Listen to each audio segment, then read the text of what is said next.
the heart of Jamaica, among the hills and the hum of reggae rhythms, a spiritual fire was born.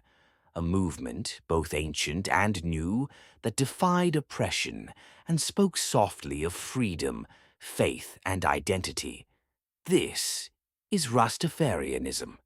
It began in the 1930s, in a time when Jamaica was still under British colonial rule. For many, life meant struggle, poverty, injustice, and displacement. But out of that struggle came a deep search for meaning, a voice that whispered, "You are more than what they say you are." That voice found its echo in the teachings of a Jamaican visionary, Marcus Garvey, a man who called for the upliftment of black people worldwide, urging them to look to Africa as their spiritual home.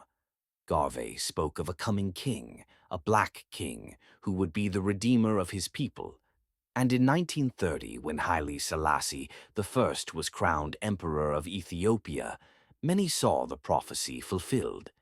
To the followers of this awakening faith, Selassie was not just a ruler, he was divine, the living reflection of God, Yah, on earth. Rastafarianism, however, was never about worshipping a man. It was about recognizing divinity within all people. It was about reclaiming dignity, identity, and connection to roots long severed. The dreadlocks, they were more than a hairstyle. They symbolized a covenant, a rejection of Babylon, the material world, the systems of oppression and vanity that corrupted the soul.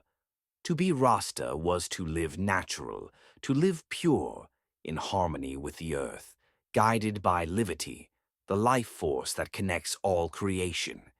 And then there was the music. Reggae became its heartbeat, a rhythm that carried messages of hope, rebellion, and redemption far beyond the shores of Jamaica.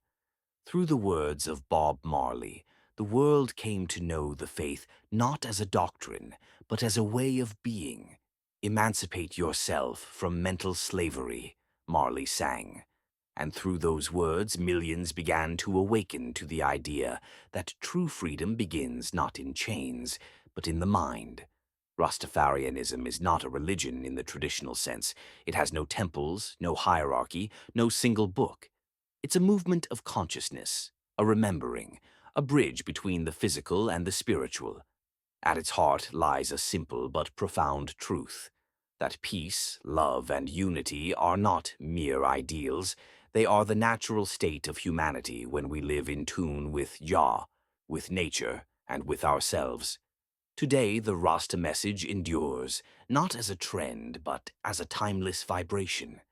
A reminder that even in a world of noise, there are still those who choose silence, simplicity, and soul. Because Rastafarianism, in its essence, is not about escaping Babylon. It's about transcending it. It's about rising higher while staying deeply rooted in love.